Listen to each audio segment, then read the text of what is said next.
എനിക്ക് മാത്രമേ കാണാവൂ. എൻ്റെ പോലത്തെ ഒരു ബ്രൈഡൽ സെറ്റ് വേറെ ആർക്കും കാണാൻ പാടില്ല. അത് അസൂയ കൊണ്ടല്ല, കുശുമ്പ് കൊണ്ടല്ല, ആരോടുള്ള ദേഷ്യം കൊണ്ടുമല്ല. എൻ്റെ ബിഗ് ഡേയിൽ ഞാനായിരിക്കണം താരം എന്ന് ചിന്തിക്കുന്നവരാണ് ഒരുപാട്, ഒട്ടുമിക്ക ആൾക്കാരും. കാരണം ഇന്നത്തെ ഈ ഒരു ടൈമിൽ നമുക്കറിയാം, ഒരു വെഡ്ഡിങ്ങിന് വന്നു കഴിഞ്ഞാൽ ബ്രൈഡ് ഏതാ, വെഡ്ഡിങ് അറ്റൻഡ് ചെയ്യാൻ വന്നവരേതാ എന്ന് നമുക്ക് കൺഫ്യൂഷൻ തോന്നും അല്ലേ. അപ്പോൾ ബ്രൈഡ് അങ്ങനെ ചിന്തിക്കുന്നതിൽ തെറ്റില്ലല്ലോ. അങ്ങനെ ബ്രൈഡ്സിന് വേണ്ടിയിട്ട് നമ്മൾ കസ്റ്റമൈസ് ചെയ്ത് കൊണ്ടുവരുന്ന യൂണിക് ആയിട്ടുള്ള ബ്രൈഡൽ സെറ്റാണ് ഇന്ന് നിങ്ങൾ കാണാൻ വേണ്ടിയിട്ട് പോകുന്നത്. ഇതെന്തായാലും ഒറ്റ പീസേ കാണുള്ളൂ. യൂണിക് ആയിട്ടുള്ള പീസസ് വെച്ച് നമ്മൾ തന്നെ കസ്റ്റമൈസ് ചെയ്ത് എടുത്ത ഒരു സെറ്റാണ്. അതുകൊണ്ട് തന്നെ ഈ ഒരു ഫുൾ സെറ്റായിട്ട് ഇത് നിങ്ങൾക്ക് വേറെ എവിടെയും കിട്ടില്ല.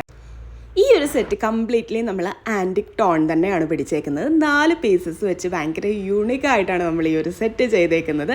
അതിനകത്തിൽ ഏറ്റവും സ്പെഷ്യാലിറ്റി എന്ന് പറയുന്നത് ഈ ടോപ്പിൽ കൊടുത്തേക്കുന്ന ഈ കുഞ്ഞി ഫ്ലവർ വരുന്ന ഒരു മാലയാണ് കേട്ടോ. ഭയങ്കര ഭംഗിയാണ് അത് കാണാൻ വേണ്ടിയിട്ട്. സെക്കൻഡ് നമ്മളൊരു ലക്ഷ്മി നെക്ലസും, തേർഡിലൊരു ലെയർ പാറ്റേണിൽ വരുന്ന ലക്ഷ്മി നെക്ലസും, ഫോർത്തിൽ അത്യാവശ്യം ഹെവി ആയിട്ടുള്ള ആൻറ്റിക് പ്ലസ് കോറൽ ബീഡ്സ് വന്നേക്കുന്ന ഒരു ലോങ് ഹാരവുമാണ് നമ്മൾ കൊടുത്തേക്കുന്നത്. അപ്പോൾ ഇതിന് മാച്ചിങ് ആയിട്ട് നമ്മൾ ജിംകയല്ല ആഡ് ചെയ്തേക്കുന്നത്. ഇതിൽ നമ്മളൊരു സ്റ്റഡ് ഇയറിംഗ് ആണ് കൊടുത്തേക്കുന്നത്. പ്ലസ് ഒരു ഇയർ ചെയിനും കൂടെ ആയാൽ നമ്മുടെ സെറ്റ് അടിപൊളിയായിരിക്കും. അപ്പം ഇത് എല്ലാവരും ഒന്ന് ട്രൈ ചെയ്ത് നോക്കണേ. ഇതുപോലെ വെറൈറ്റി ആയിട്ടുള്ള കളക്ഷൻസിനായി നമ്മുടെ സ്റ്റോർ വിസിറ്റ് ചെയ്യുക.